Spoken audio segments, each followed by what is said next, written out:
Of all the crises facing the UK today, the housing crisis is perhaps one of the most severe. It's why so many young people still live at home with their parents, why rental costs continue to soar, and why even relatively well-paid jobs in places like London can feel like they don't go far enough. However, this wasn't always the case, and things are significantly worse here than in other countries. So, how did the UK end up in this situation, and what went wrong? Before we dive into this topic, don't forget to hit subscribe and ring the bell so you never miss an episode. In today's video, we'll break down the housing crisis in 3 sections.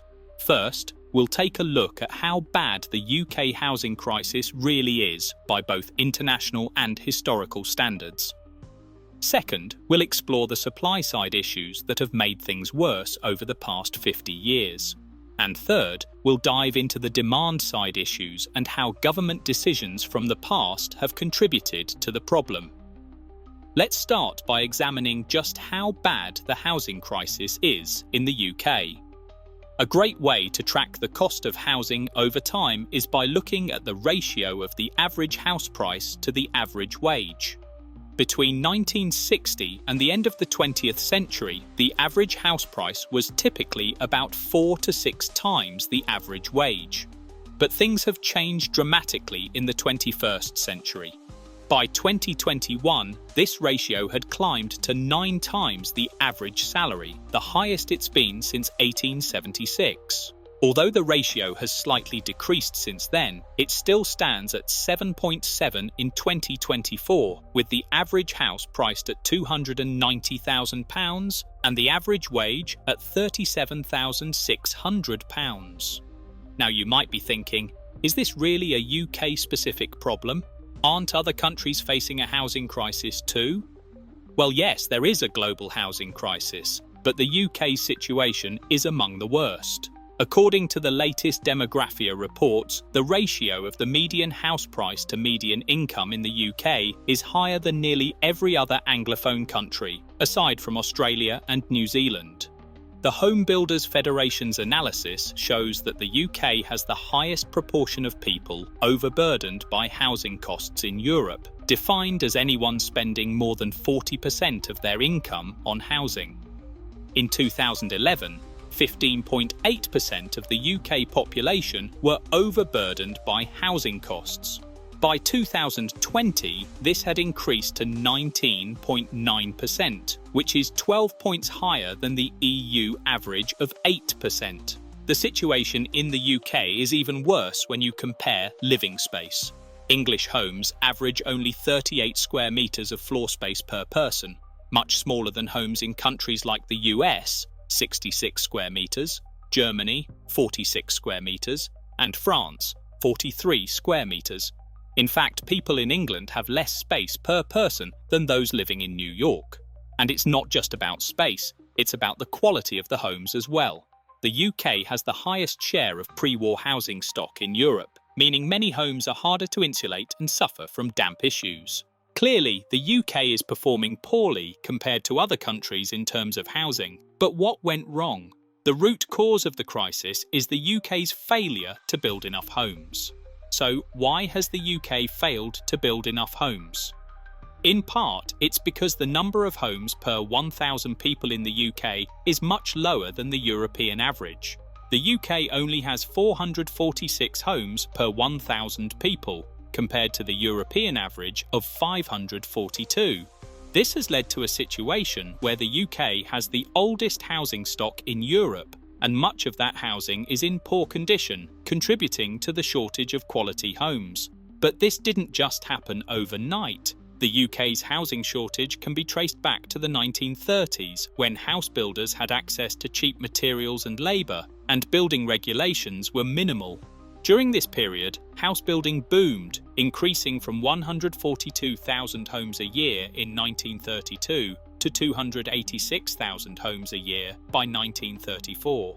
However, this rapid expansion also led to a backlash from people living on the outskirts of cities who were frustrated by urban sprawl. As a result, the Council for the Protection of Rural England, CPRE, was formed to push for restrictions on further urban growth.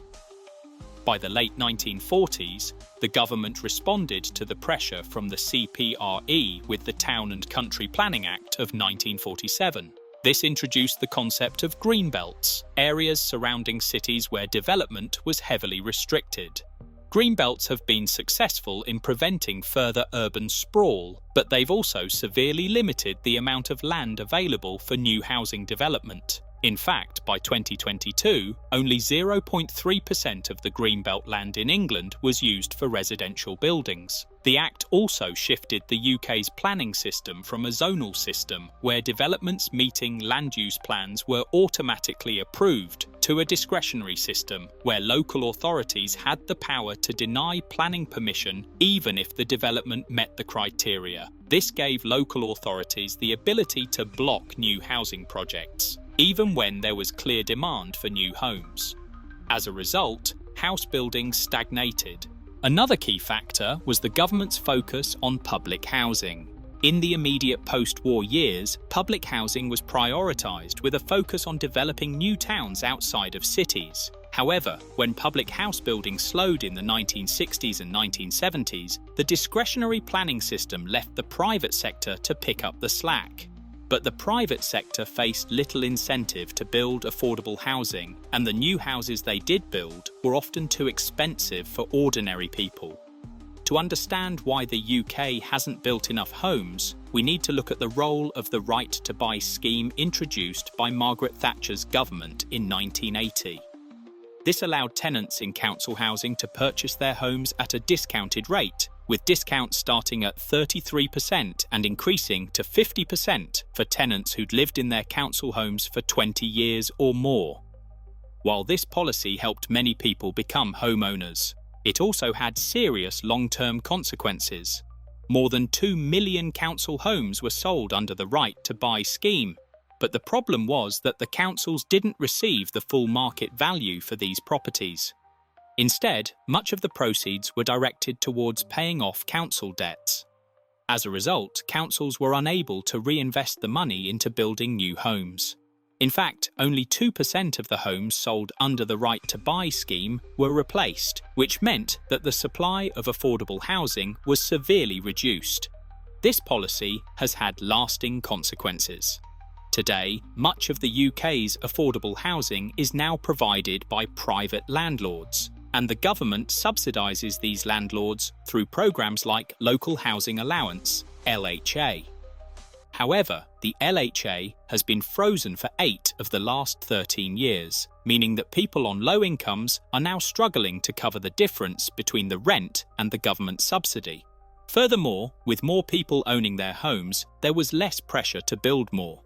The lack of housing supply drove up house prices, creating a situation where those who owned property benefited from rising values, while those who didn't were left out in the cold. So, what can be done to fix the housing crisis? First, the government needs to tackle the supply-side issues by building more homes. The 2017 Government White Paper recommended that the UK needs between 225,000 and 275,000 new homes annually. But since the 1970s, the UK has only averaged about 160,000 new homes per year. This means the country has a significant shortfall, and unless the government takes serious action, the housing crisis will only get worse. Second, the government should revisit its planning policies. The discretionary planning system needs to be reformed to make it easier to build new homes. Local authorities should be incentivised to approve new developments, and greenbelt land should be reassessed to allow for the construction of new housing. This would increase the supply of housing in areas where demand is highest. Third, the Right to Buy scheme should be re-evaluated. While it allowed many people to become homeowners, it also resulted in a significant loss of affordable housing stock. Instead of selling off council homes, the government should focus on increasing the supply of social housing and ensuring that these homes remain affordable for future generations. The key to solving the UK's housing crisis is building more homes, And the government needs to start by addressing the supply side issues that have been festering for decades. However, there is also the demand side problem to consider. Policies like buy-to-let mortgages and Help to Buy have made housing less affordable for many, particularly in high-demand areas like London. These policies pushed up house prices without addressing the underlying supply issues.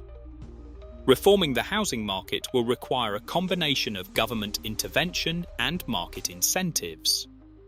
The UK needs to build more homes, especially in areas with high demand, and the government must be willing to loosen planning restrictions and provide support for private and public sector developers.